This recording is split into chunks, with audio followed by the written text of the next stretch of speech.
কয়েকজন উপদেষ্টার safe exit প্রসঙ্গে উত্তপ্ত দেশের রাজনৈতিক অঙ্গন। এ নিয়ে উপদেষ্টা পরিষদের ভেতরে বাইরে চলছে অস্বস্তি, গুঞ্জন আর পাল্টাপাল্টি মন্তব্যের ঝড়।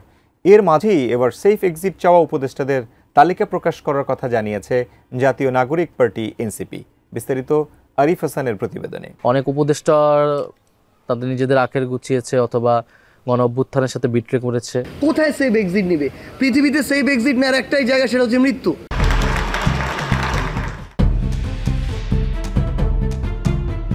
অন্তর্বর্তী সরকারের কয়েকজন উপদেষ্টা নাকি সেফ এক্সিট খুঁজছেন, এমন মন্তব্য করে জাতীয় নাগরিক পার্টি এনসিপির আহ্বায়ক নাহিদ ইসলাম যেন রাজনীতির মাঠে এক প্রবল ঝড় তুলেছেন। তারই বক্তব্য ঘিরে এখন উপদেষ্টা পরিষদের ভিতরে বাইরে চলছে অস্বস্তি, গুঞ্জন আর পাল্টাপাল্টি মন্তব্যের ঝড়।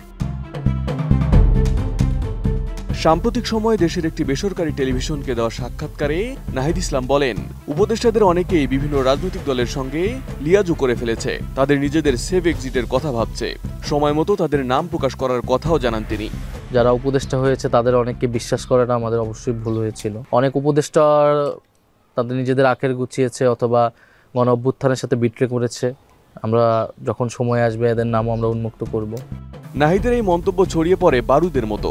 তার এই বক্তব্যের সূত্র ধরে ইতোমধ্যে কয়েকজন উপদেষ্টা প্রকাশ্যে প্রতিক্রিয়া জানিয়েছেন।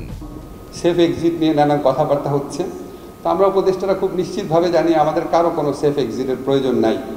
তবে বাংলাদেশের জাতি হিসাবে আমাদের সেফ এক্সিটের প্রয়োজন আছে। আমার ছেলে মেয়ে সবই দেশে, আমি একা মেয়ে কি করব? আমরা তো নিজেরা সেফ এক্সিট চাচ্ছি না, অর্থাৎ আমি এই দেশেই থাকবো, স্বাভাবিক এক্সিট চাচ্ছি। রিজওয়ানা হাসান নাহিদ ইসলামকে তথ্য প্রমাণ সহ বক্তব্য উপস্থাপনের আহ্বান জানিয়েছেন। নাহিদ ইসলাম কেন কোন কথা বললেন, উনি যে নামগুলো প্রকাশ করেননি, যে আলোচনার বিষয়গুলো প্রকাশ করেননি, সেটা নিয়ে আমি কেমন করে মন্তব্য করব বলেন? এটা উনি অভিমান থেকে বলেছেন নাকি এটা উনি আসলে ওনার কোনো একটা ব্যাপারে গ্রিভেন্স আছে? এই বিষয়গুলো পরিষ্কার উনাকে করতে হবে। উনি যদি কখনো কোনো বিষয় পরিষ্কার করেন তখন সেটা নিয়ে সরকারের বক্তব্যের কথা আসে, তার আগে তো সরকারের বক্তব্যের কোনো সুযোগ নেই। এনসিপির শীর্ষ নেতারা বলছেন, বিষয়টি নিছক রাজনৈতিক বক্তব্য নয়, বরং বাস্তবতার প্রতিফলন। নেতারা বলছেন, সেফ এক্সিট চাওয়া উপদেষ্টাদের নামের তালিকা ইতোমধ্যে দলের হাতে এসেছে। দলের এক শীর্ষ নেতা গণমাধ্যমকে বলেন, কে কোন দলের সঙ্গে হাত মিলিয়ে নিরাপদে সরে পড়তে চাইছেন সেই তথ্য প্রকাশ্যে আনবে এনসিপি। এখন সময় এসেছে জাতির সামনে সত্য উন্মোচনের। দলের শীর্ষ নেতারা বলছেন, নাহিদ ইসলাম নিজে উপদেষ্টা পরিষদে ছিলেন, তাই সরকারের ভেতর থেকে তিনি অনেকের ভূমিকা খুব কাছ থেকে দেখেছেন। তার বক্তব্য নিছক গুজব নয়, বরং পর্যবেক্ষণ থেকে বলা। আর নাহিদ ইসলামের এই বক্তব্যকে সতর্কবার্তা হিসেবে দেখছেন এনসিপির উত্তরাঞ্চলীয় মুখ্য সংগঠক Sarjis Alam.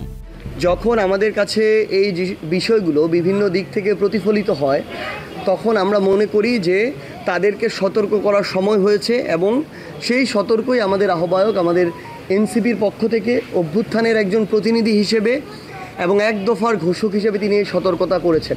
Nova LED TV, ঝকঝকে ছবি, নিখুঁত শব্দ, 5 বছরের ওয়ারেন্টি। নোভা মানে সঠিক মান, নিশ্চিত সেবা।